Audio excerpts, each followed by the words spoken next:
When I was fasting from death for 40 days in preparation to launch this church, I had many revelations and was shown many things, including the vibrational anatomy of reality as outlined in the previous sermon, the biophotonics of ascension. But perhaps the most magnificent of all of those revelations during that fast was about fruits, and why God gave Adam and Eve fruits and seed-bearing plants to eat before the fall of man. To comprehend the information to follow in this sermon, I invite you, really, I implore you to please let go of whatever preconceived notions you may have about nutrition and any beliefs you may have about how death is necessary for life to propagate itself. I ask instead that you open your mind to a more abstract, symbolic way of thinking. Physically, fruits appear to be just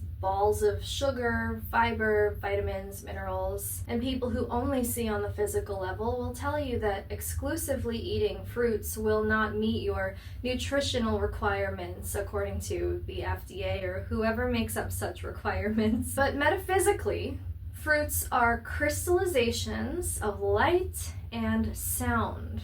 And as we found in the previous sermon about biophotonics, light waves and sound waves carry information through our material world. They carry truth. This is why it is said that by their fruits you will know whether people are corrupt or righteous. That's Matthew 7:20. The vibrational emanations that come forth from people are their fruits, the same way that actual fruits are the knowledge of its tree, condensed into a form that can be ingested and digested by other living beings. So a fruit is the culmination of a tree's enduring focus upwards towards heaven. Though it starts in the ground, the tree keeps reaching for the light above, arms up, worshiping God all day, every day, ascending, meditating, praying, worshiping, until it reaches the heavenly plane. Only after touching heaven does the tree begin to condensate these orbs from its hands or branches, which are crystallized packets of all the information that the tree learned along its growth journey towards God. And within the fruit is a multitude of seeds, and a seed, when perceived metaphysically, is a concentration of pure potential. For fruits that have seeds that are small enough to swallow, those seeds get processed in the digestive system, which we could really consider to be the comprehension system. And those seeds are passed out of the body, packed inside of natural fertilizer, ready to begin growing again from the ground. Notice how one fruit can beget many more fruit trees, and those many more trees become many more fruit trees, and those have many more seeds, and so on and so on. The growth that comes forth from the fruit of one good tree is exponential, meaning it rapidly compounds upon itself with each new generation. So the very template of the Garden of Eden was the template for free energy, wherein life begets much more life, and that life begets even more life, indefinitely and uncontainably, like a fractal tree. So we can clearly see how humans are the most biocompatible with a frugivorous modality of nature, which is a free energy modality of nature. Once I was explaining this to somebody and they asked me if we had chosen the tree of life in the Garden of Eden, whether Earth would eventually run out of space for all of those fruit trees replicating themselves. And I don't see why God wouldn't be capable of creating more space for more life. After all, he created the world from nothing without having to destroy anything first. So there goes the pop occult argument of life needs death or creation needs destruction. That's not true for God, our creator. And Jesus pulled a surplus of fish and loaves out of thin air to feed the 5,000 in Matthew 14, verses 17 to 21. And he filled his disciples' nets with so many fish that their nets almost broke in Luke 5, verses 4 to 11. So it seems quite clear to me that the limits on our imaginations do not apply to God's imagination, thankfully. Now back to fruits. The best fruits come from the tree that is well established in the foundation of soil, well hydrated by living water, and well lit by the sun. Too much or too little of any of these components and the fruit will reflect that imbalance by being too sour, too small, or in some other way undesirable. So fruits are not just balls of sugar. Again, let go of the idea that fruits are strictly physical in nature. Their spiritual aspect is vibrational. And we can actually see this in how they look. Fruits are cymatic orbs of light and sound. Cymatics is the study of how sound vibrations influence matter. Every audio frequency has its own pattern in space, and that acoustic aesthetic, if you will, can actually rearrange the matter that it vibrates. If you put a bunch of granular particles like sand or salt on a flat surface and play different frequencies, those grains will rearrange themselves accordingly, so we can visualize sounds. As I said in the previous sermon, there is a strong relationship between sound and matter. Unlike light, sound needs a material medium to be transmitted through. And when vibrated fast enough, sound becomes light. To summarize Britannica, ultrasonic frequencies, meaning extremely high frequencies, under specific conditions, like in a liquid, can create tiny bubbles that implode with so much energy that they generate brief but brilliant flashes of light, a phenomenon called sonoluminescence. There is lots to think about on that point in regards to the transmutation of the flesh into a light body by raising the frequency of its matter, but I digress, only for now. Recall that God spoke the material world into existence. Likewise, matter is shaped by the frequencies directed at it. So all we need to do is look at the material form of a fruit to understand what kind of frequencies informed, literally informed, its appearance. When we cut a fruit, we see radial symmetry, symmetry being a fundamental quality of beauty. We also see numerology. Some call this sacred geometry. You may already know that you can program water with your words.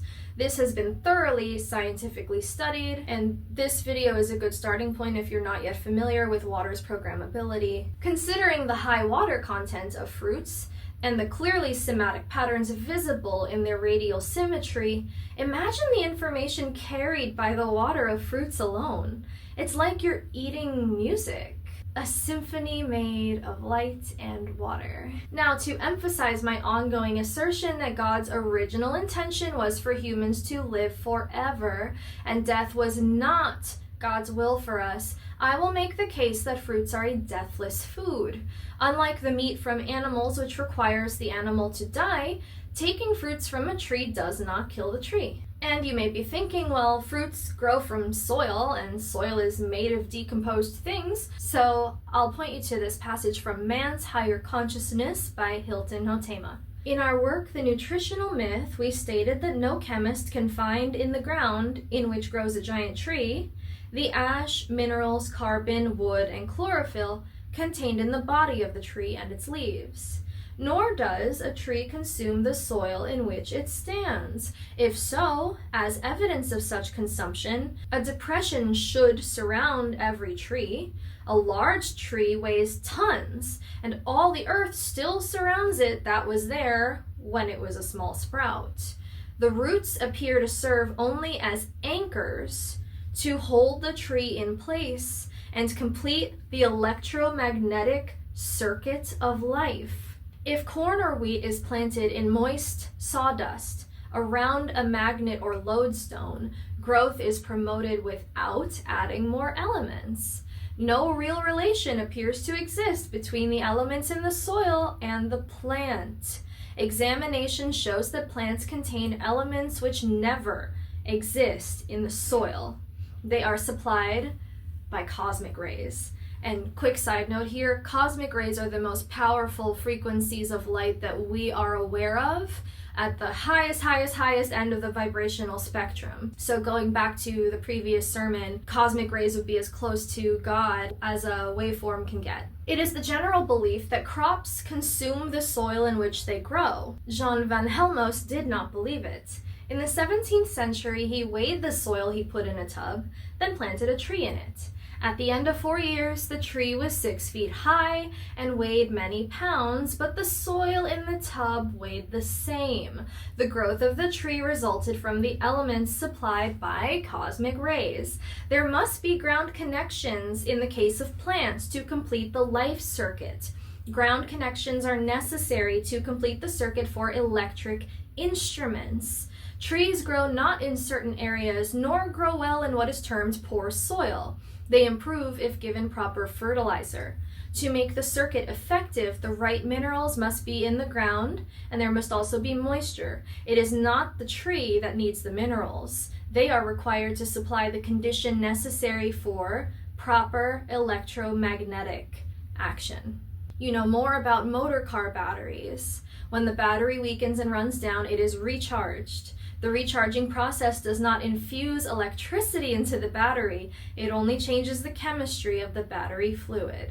Basically, Hotema is making the case that the minerals in soil serve as conductors of the bioelectricity of the tree, like in a battery system. So no tree is consuming death or decomposed matter in the soil, but rather the soil grounds the electrical current running through the tree and is not depleted as the tree grows. In summary, when God gave humans seedful fruits to eat, he was actually formatting us to be nourished by light, sound, information or truth, pure potential, life without death, the capacity for exponential limitless expansion, which we call free energy, and bioelectricity. That's what a fruit really is spiritually.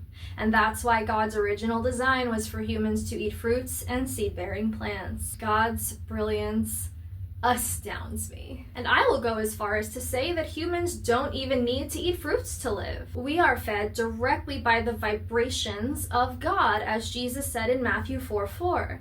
Fruits are merely the dense, tangible, physical manifestation of the word that comes forth from the mouth of God. I know this because when I was fasting on fruits for 40 days, my body was rapidly recoded. I told the full story in this video, and you can see the difference from this 40-day fast in the selfies I took immediately before and immediately after my fruit-focused fast. My skin was glowing so much that my aunt, who is addicted to junk food, went out and bought a juicer because she was astounded by the clearly visible, radical difference in my appearance after just 40 days. While exclusively eating fruits, I had way more energy than I can recall having at any point in my life, including in my teenage years. I felt so high all of the time. The world looked more luminous. I wasn't taking naps in the middle of the day anymore. I was motivated to exercise more. And I felt more attuned to God when praying.